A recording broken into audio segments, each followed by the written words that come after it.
like, yeah. So now you are all being recorded, and let me see. Oh, this should be this way. Um, the title for today is Why Should Institutions Take Responsibility for Research Integrity? And also to give some understanding of research integrity, culture, ethics, and open science, open research practices, and valuable research, and that kind of stuff. And I planned this outline here.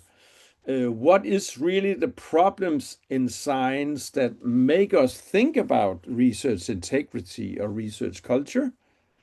What are the possible solutions? What can and should research performing institutes?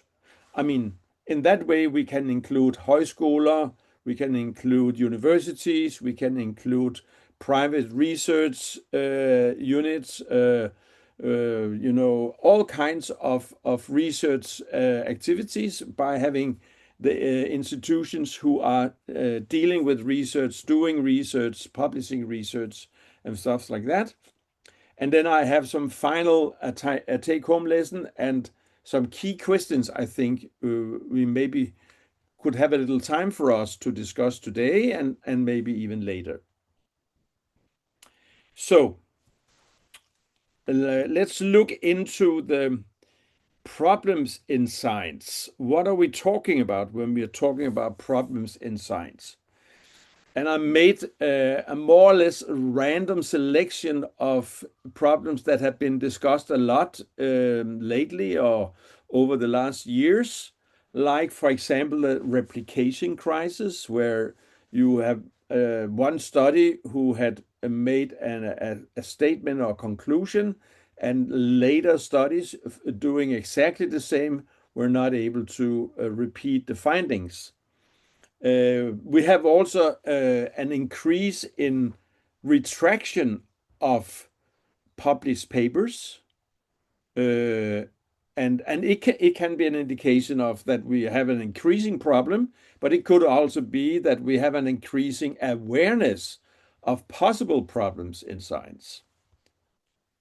We have the problem that is well known for all who are working with systematic reviews, that positive results are having a much easier way to getting published than studies showing negative findings.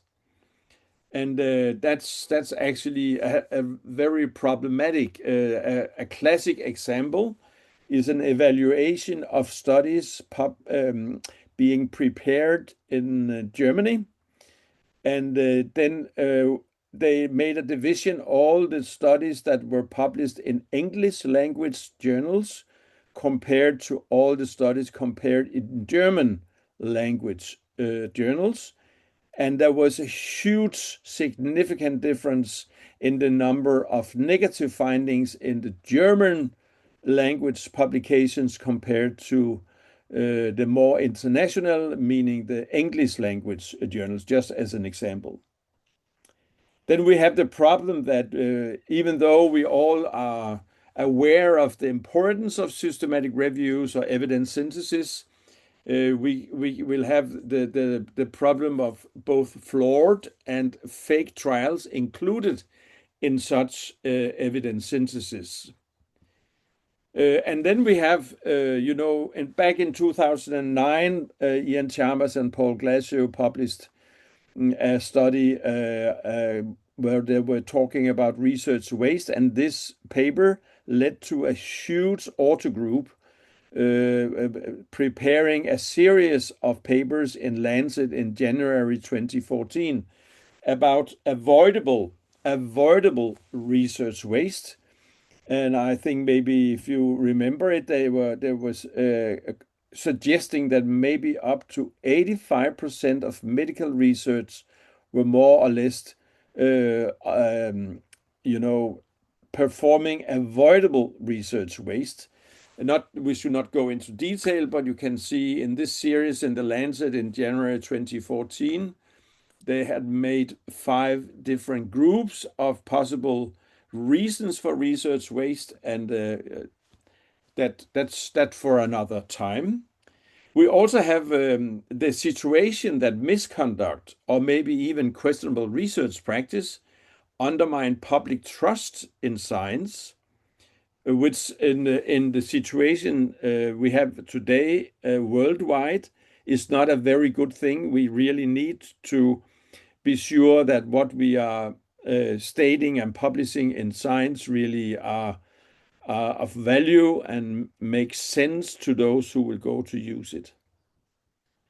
There is also the problem of pressure to exaggerate relevance or impact in proposals because there is such a high competition, and you have skewed evidence base and canonization of false claims, which you also could relate to the problem of replication crisis. And I mean, I could use a lot of time in repeating this. This was just to show you that there's good reason to consider how can we improve the quality, the value of our research. So these problems, diminishing trust in science, risk more research, that's a risk, but we should maybe also experience then that we have less useful research. Maybe you remember the quote from Doug Altman where he said, what we need is less research, better research, and research done for the right reasons. Or all the way back, it's 30 years ago, 31 years ago that he stated that. We will also have the problem of undermining the evidence base for decision making in all kinds of situations or settings, and waste precious resources and delay scientific progress. So let's explore what can be done to address these issues. So before providing a meaningful and useful solution, maybe it should be in plural, we need to identify potential focus areas for addressing the problems. So reading over a lot of different studies, I made this list of possible potential focus area that we should be aware of when it comes to trying to addressing the problem and maybe finding a solution. We could make a headline called flawed systems and incentives. There is a very strong emphasis on quantity over quality. There is actually a dysfunctional award system, and some even call it perverse incentives. You know, the publish of Paris culture, the pressure to publish in high impact journals, the demand that you have a very large AIDS index, and so forth.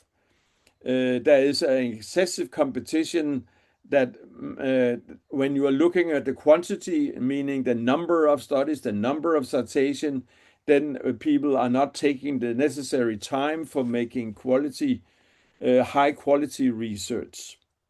So when we are moving up the ladder of our career, or we are looking for new positions or getting funding, metrics is really a key element, and they have their limitations. So the over-reliance on bibliometrics is what we could call a perverse incentives. There is a misalignment between quality, behavior, and career success, which should be the opposite, right? There's another issue here, the questionable research and misconduct. And maybe an important aspect here is that even though that misconduct, plagiarism, fabrication of data, falsification of data, and that kind of stuff, meaning that you are doing a criminal act, actually, are very much talked about, but this happen because it's very rarely happen. But questionable research practice is much more normal, much more often happening, and thus it could be a much, much greater problem for science in that way. So we have several different studies. For example, Mathias Kaiser in Norway, together with a group also from Høgskolen på Vestlandet, have looked into the prevalence of questionable research practice. Gopalakrishna and Lex Bouder from the Netherlands, together with a group, have also looked in Netherlands about this. Nick Allom had, together with a group, looked upon compared American researchers with European researchers. So, and all of these studies are clearly indicating that we have a high prevalence, and the high prevalence in this case is above 40-45% of all researchers are stating that they know of or sometimes performing questionable research practice, giving authorships to someone who doesn't deserve it, not all that. It's a long list of topics we could talk about when it comes to questionable research practice, like, for example, authorship, citation, plagiarism, strategic grant writing, misaligning priorities in order to fit to the call they are answering, data mismanagement, performance of redundant and unnecessary research, and all of these aspects could really be put under the umbrella of questionable research practice. When it talks about training, mentorship, and institutional failures, we could talk about inadequate supervision or mentoring, lack of research integrity training or awareness, senior researchers failing as role models, maybe bad role models, institutional inaction on integrity complaints. I mean, we had one case here in Norway, in my institution, where a smart librarian identified that something was going on here. And even though it was possible to have discovered it before, it was maybe a couple of years after it actually was stated that someone did something about it. Fragmented responsibility, support for research integrity, misaligned structure for this support, lack of equity oversight, and weak institutional policy impact. And I tried to make this figure of a research institution with holes in, so all the content is flowing out due to wrong incentives, lack of guidance, and all of this, just as an illustration of this. And of course, we all are aware of the importance of the system and the cultural issues. And you know, a lot of studies and a lot of researchers are fully aware that we actually, in many ways, not in all ways, but in many ways, should blame the system. But when there is some misconduct, or when there is some cases, the solutions are targeted the individual researchers and never the system in that way. There is this systemic pressure for career. There is maybe a very tough competition even within your own research unit. Discrepancy between norms and behavior, bureaucratic overload, ethics, integrity, governance confusion, and terminology and policy fragmentation is different problems that we are facing when it comes to the system and the culture we are working in as researchers. And then you could have the individual level drivers. Nick Allom and Brugers wrote that personal traits drive the questionable research practice more than the institution. That can be discussed, but at least they indicated in their empiric study, a survey both from US and from Europe, that this was a case in many situations. Social disability bias in survey responses, fear of whistleblowing due to career risk. If you are a junior researcher, you may not like to criticize the old professors, male or female or whatever. But anyway, so, you know, we identify here, I just mentioned many potential focus area, those the flawed system and incentives, the questionable research practice, training, cultural and individual level drivers. But how do we organize our response? And multiple frameworks have emerged to address these challenges. And thanks to you, Simon, I have really realized that all those different words we are using is maybe more historical decision whether you use research integrity or research ethics, or maybe it is geographically or whatever it is. They are overlapping a lot, but they are having different approaches and different focus area. In research integrity, it is a question of adhering to standards of good research practice, rigor, honesty, transparency, responsibility. When it comes to culture, research culture, it's more norms, values, expectations, working environments, and reward structures that are, creating a specific kind of culture. And in research ethics, which I think is interesting because I just had a meeting yesterday with someone from my institution about this question and asked what is really going on. And there is a research ethic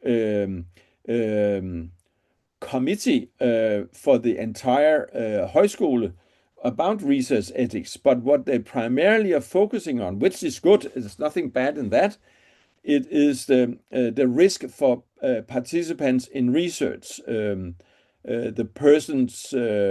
test person's protection of individuals, very good, but not enough. In some cases, also talking about the validity of the research, typically internal validity. But what about the value of research? For example, is it relevant for the society? Is it necessary from a scientific point of view? So that's research ethics is another way to put the same. And then you have open science that are really promoting transparency, sharing, reproducibility, and accessibility of data, methods, and results. And that fits, you can see there's a huge overlap. So I tried to make this simple figure here where you can see they are working together. They are making a strong network of approach. And I would like to add what we could call valuable research as a one aspect of this. So if, it is the EBR conference, the Evidence-Based Research Conference, and the EBR network or the EBR concept are actually promoting that studies are planned, conducted, disseminated based on a clear understanding of what is already known and thereby minimizing redundancy and irrelevance. And maybe I would add here that with the artificial intelligence coming into our research practice, there is a risk, and there is actually two papers from Nature who had highlighted this. There is a risk that we will conduct maybe more and more research, but maybe we will not be able to obtain an overview, a theory, an understanding of the field that all those minor or single studies, not necessarily minor, but single studies are dealing with. So if we are using the AI in a problematic way, we will maybe create a lot of studies, and then which will be crushed under its own weight, so to speak, because no attempt has been made to try to figure out what is the relationship, what is the framework, what is the theory behind, what is our understanding of what is going on. So trying to do what we are promoting in the EBR network is not only to limit waste, but actually to increase understanding and overview and better theories for the research that we are performing. The overall value of a study emerges from a careful balance between its research performance, meaning validity, external and internal validity, and using the knowledge of earlier similar studies and the end user's perspective compared to the financial, ethical, and societal costs of the study. So performance is, as I mentioned, study validity, scientific contribution, and relevance for societal needs. And you can see these dimensions of value are not self-sufficient. They depend on robust research integrity, ethical conduct, and open and transparent research process, and acknowledge the importance of research culture that promotes quality over quantity. So many researchers are adopting these concepts. However, addressing the problems in science requires not only the efforts of individual researchers or research groups, but also the commitment of research performing institutions, that is the broader scientific community as a whole.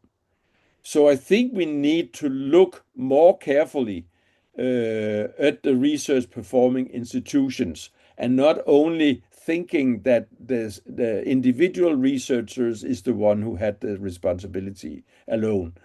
There is a very close interrelationship here, and in many cases, some of the studies I've seen it looked into have shown that if you have a much more higher degree of awareness of research integrity, on research ethics or research culture in an institution, you have significantly less questionable research practice among the individual researchers. So, what can and should a research performing institution do? Looking at all the different suggestions, I could make this division here or classification. We could talk about policy and governance. We could talk about training and capacity building. We could talk about how the research culture and the climate and the environment you're working in are functioning. We could talk about incentives and research assessment, whenever you are moving up the ladder or you are changing your position. We could talk about monitoring, whistleblowing, and accountability, and coordination and system level leadership. So let's look a little closer to each of those 6 here. If you think about policy and governance, there is a clear recommendation that we should develop and enforce integrity policies that are very explicitly stating what is important in order to avoid all those problems I started presenting. Maybe, for example, in Australia, they have research integrity advisors or officers. There should be maybe committees dealing with this. We should implement transparent misconduct procedures, how to deal with this in a fair and good way. And we should be clear what is the institutional and individual roles when it comes to policy and governance, who to go to, and so forth. So I made a little list of quotes from some of the studies. Training, creating clear guidelines on research integrity. Research producing institution must take allegations of misconduct very seriously, even if these may impact on their reputation or grant income, which is why it's so difficult. There's really a competition here. There's really something at stake. And some are emphasizing that all the stakeholders, all the different kind of interest holders in research play a role. funders, editors, researchers, research regulators, leaders, management, and so forth. So, as one put it, funder must also take a step to enforce, guide, and ensure changes in research organizations that receive their funding.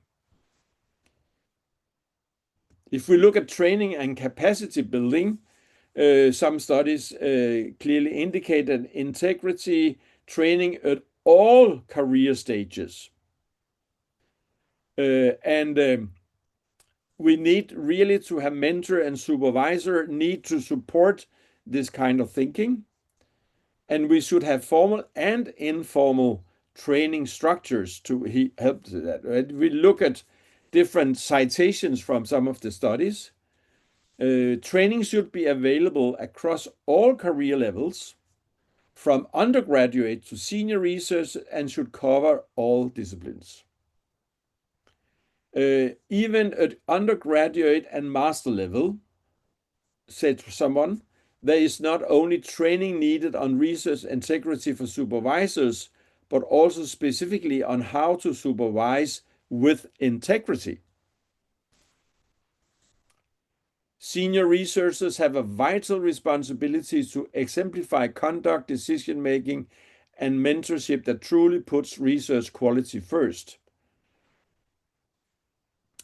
And among the 5 most prevalent questionable research practices, insufficient supervision or mentoring was among this.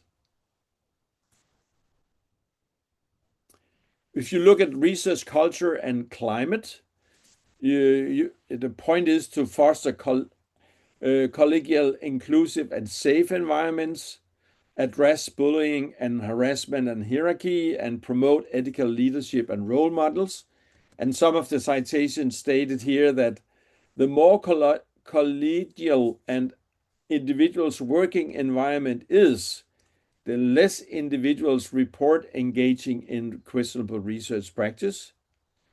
Collaboration was also widely seen as an important aspect of good research culture. Good collaboration was increasingly threatened. 61% of survey respondents said that their working environment promoted a collaborative culture, which means that almost 40% were not doing it. Our finding underscores the importance of fostering a collaborative and supportive research culture where emphasis is placed on collaboration, peer support, and scientific integrity rather than aggressive competition and high publication output. Incentives and research assessment, reform, promotion, and hiring practices. Personally, I can tell you it can be challenging how to evaluate or review an applicant for a professorship or a new applicant for a position without knowing this individual. What should you really look at? And it's easy to say, oh, this person maybe have only 12 publications or 25 publications.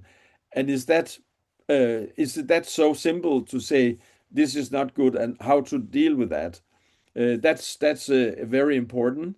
We should also be aware of the many different principles and manifests and suggestions for how to do this, like DORA, Hong Kong Principles, Leiden Manifesto, and other similar papers and publications. We should reward openness, reproducibility, and collaboration. And the current organizational environment rewards and incentives quantity over quality, while also failing to provide proper training and mentoring. And poor integrity culture or climate, detrimental competition, and so forth, dysfunctional award system of science are some of the factors that have been associated with scientific misbehavior. An overemphasis on outputs, quantity, same point again. For many, the current systems of reward and recognition continue to lead to exploitation. And then we have the monitoring, whistleblowing, and accountability Monitor research behavior and compliance. We should look into how to do that, how actually to do that in a fair way. How could we support and protect whistleblowers, even though maybe a whistleblower are a junior researcher? How can we ensure fair and timely investigations of this?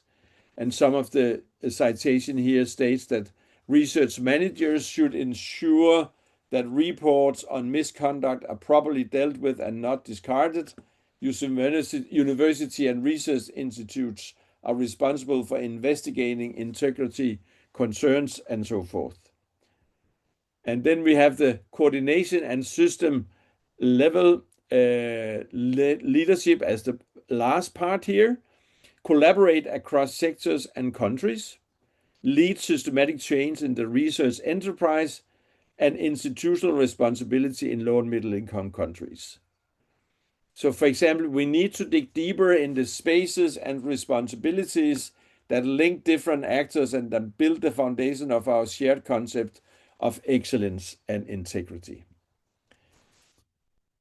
I know it was a lot of aspects here, but I was trying to give an overview, and luckily the next two webinars will go much more into details. But I have some take-home lessons here and some questions for you we could discuss. There is a wide range of problems and challenges related to the initiation, conduct, and dissemination of research. Several key focus areas have identified potential strategies to improve the current situation. And we have the concept of valuable research as an overarching goal that depends on the combined contribution of research integrity, ethics, culture, and open science. They are not interchangeable or subordinate. Each provide essential foundation that make research truly valuable in practice. While individual researchers are ultimately responsible for their action, the surrounding environment, culture, international incentives, systemic pressures can critically influence whether research engage in responsible or questionable research practice. Therefore, the role and responsibility of research performing institution in fostering ethical, high quality, and valuable research cannot be overstated. So that could be my last slide, but I dare to formulate some questions here in 2 slides, and maybe that could be an introduction to our discussion. How should research performing institutions, should they employ officers, research integrity officers? I will emphasize here, I use RI as just a short way to say all of this, integrity, ethics, culture, open science, valuable research. Should we have an office? What should they do? Who should be responsible for the policy, the training, and so forth? Is it problematic to have a separate unit with responsibility for research integrity attached to daily research? And what is the best way to measure and monitor research integrity? And finally, some critical questions. Are we overestimating what institutions can do? Are we adding bureaucracy, not solving the root problems? Are we focusing too much on problems and not enough on the fact that science mostly works? Policy in question, well, research practice is a gray area. Who is right when saying do or do not? Do we discourage risk-taking and innovation? Where's the evidence that institutional policies improve behavior? So I can stop sharing, and then maybe you can turn on your camera again if you like. I really hope for a good talk now.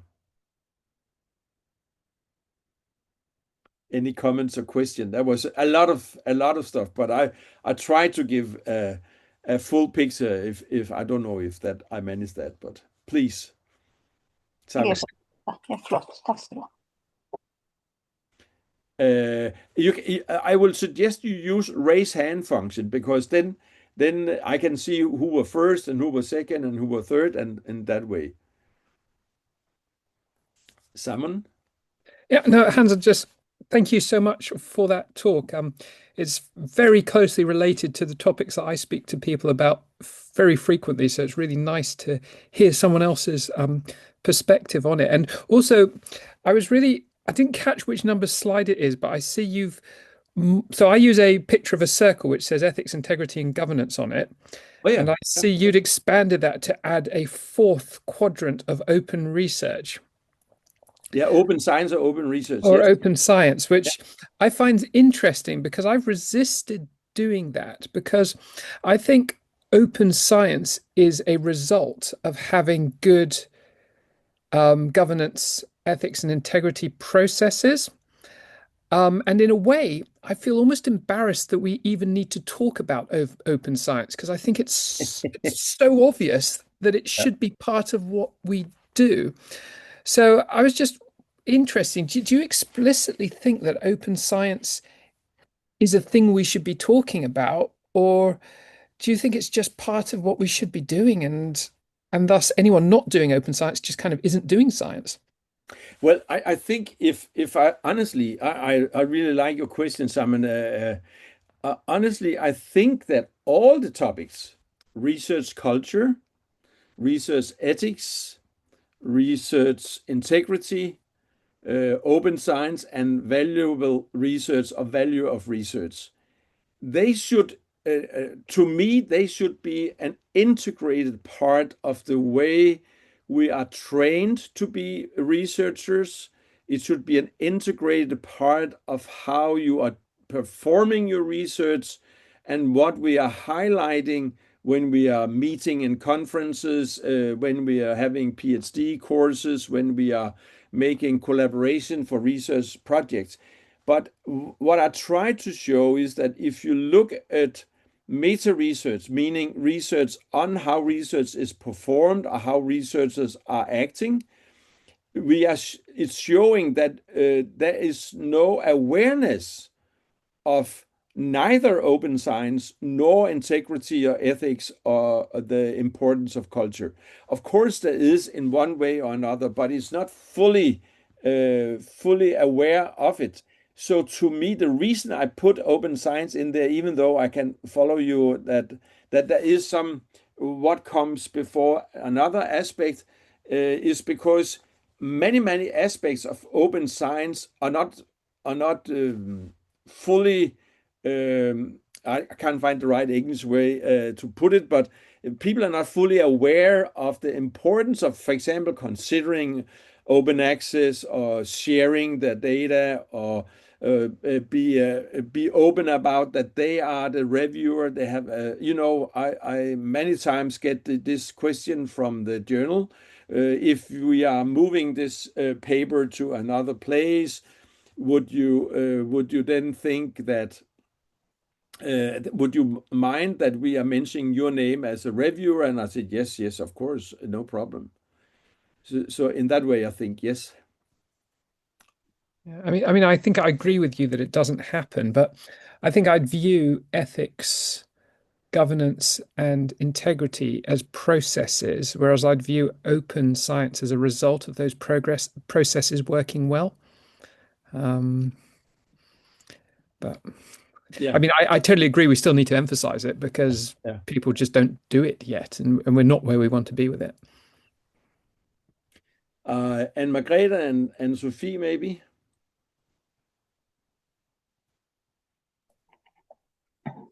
Yeah, thank you. This was really interesting. Thank you for your talk. I have a question. We are studying the Swedish research during the pandemic and how the pandemic influenced research. Do you have any thoughts about how the pandemic may have influenced these problems that you have addressed today? Some studies have actually looked into that. Let me see which one to select first. There is when you are in a hurry, when every people were asking for what is this disease, what can we do, how to deal with it, should we use covering the mouth or should we not use it, and all of that stuff. so many studies have been planned. I was self part of an evaluation together with some Canadians where they were looking at all the studies about hydroxyproline and the registration in clinicaltrials.gov and stuff like that, and how many of the studies never were done, and for good reason sometimes, but also that in some cases other studies showed that you were very quickly said you should do so and so, and there was really no evidence. So in one way or another, we were really challenged in especially on these area we are talking about. Yes. Yes. For example, we found that many researchers presented results in like editorial letters and so on to get it out quick, and that may be a problem that we don't review when we are in a hurry. Yes, in the same way. Thank you. But people were dying, and we had to do something. Right. And the problem is that it might have been much better if everyone was clear. Doesn't have a clue. No. But the best argument we have now is so and so, and that's being transparent, right? And I know for a fact that you have several different international groups, COVID End from Canada, McMaster, for example, and you have other initiatives where they were trying to do systematic evaluation of the present evidence, and if we can say we know this, we need to know that, but and so transparency and honesty is actually something that could have helped us, because if we knew that it was not based upon evidence, but it was based upon eminence or experience or whatever we should call it, arguments and not documentation, but argumentation, I think we have been much better off as a research community in that way. I agree. Thank you. Simon? Yeah, just to come in on that. So we had an awful lot of soul searching during COVID and following COVID in the UK, which actually led to this paper that we published a few months back, redefining or trying to come up with a clearer definition of research, because we noticed there are a lot of research-like activities that weren't being conducted to the standard that we expected research to be conducted during COVID. And some of it legitimately so, validating lateral flow tests. So there was a whole bunch of companies making LFTs, and we had to come and put in place some sort of way of evaluating the evidence in order to provide a license for those LFTs to be used large scale within the health system. And the timeframes and the processes around research ethics reviews and research governance and the expectations of publishing the results and making things open just didn't match what was trying to be done in the situation. We ended up writing that to try and distinguish what sort of activities need these additional things that the Hans has been talking about, as opposed to the types of activities that fell outside of that. I can stick a bit about that in on the August talk if you fancy that. Yes. But COVID was a really interesting time, I think, for all of us as researchers. I think we're not really done with the debriefing after COVID. I think there's a lot of lessons to learn and a lot of self evaluation and self-criticism we need to look into. And there's good examples that can be highlighted, how much we benefit from that. I mean, it's still amazed me how quickly we got vaccines. I was really, I don't think it's ever happened before in the world at any time. Yeah.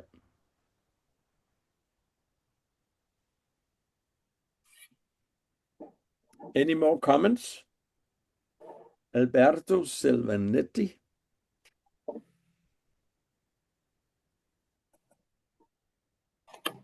Just wanted to say thank you for your lesson.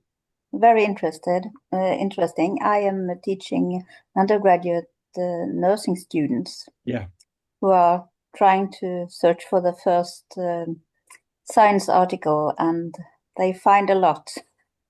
Yeah, exactly. And they use AI and they find something that doesn't exist. So Yeah. that's a problem. Yeah. And also all these articles that may be kind of fake. That's also a problem. So this has been really interesting. I think, Anne Margrethe, it's a very good example you are providing here with the AI in that aspect.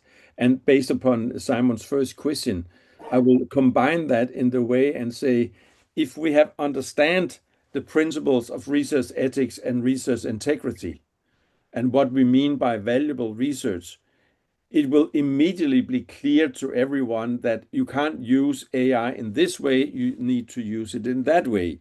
You can use it so and so, but you can't use it.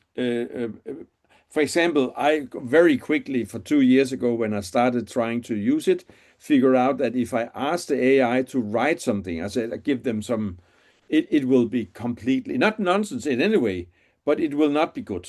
I have to write it, and then I can ask, because I'm a non-native English speaking, so I'm not very good at English in that way. So I use it to say, I have this text here. And in the beginning, I wasn't good to prompt it, and so it changed the content. But then I was good to tell it exactly what you have to do here. And then I get a much better English text. So people really understood my point. And that I think is very important, so to speak. Yeah. It's the way I tell whether or not students have used AI, because if it reads really well, Yeah, exactly. Then it's, yeah, I agree. Yeah, exactly. Exactly. But if no more questions, I think we can say thank you for today. Thank you for joining and your comments and questions. Very, very nice. And this is just a warm up, and I think the 2 next webinars will go into some details that are very interesting, and we will be in a completely different position when those of us who are able to join the conference are coming to the conference. And Anne Margrethe, you should be aware that you can also attend online. It is a hybrid conference, so you don't have to go to Bergen if that's the case. Yeah. Excellent. Beautiful. Yeah. Good to see you all. Good to see you all. Have a good day. Thank you. You too. Bye bye.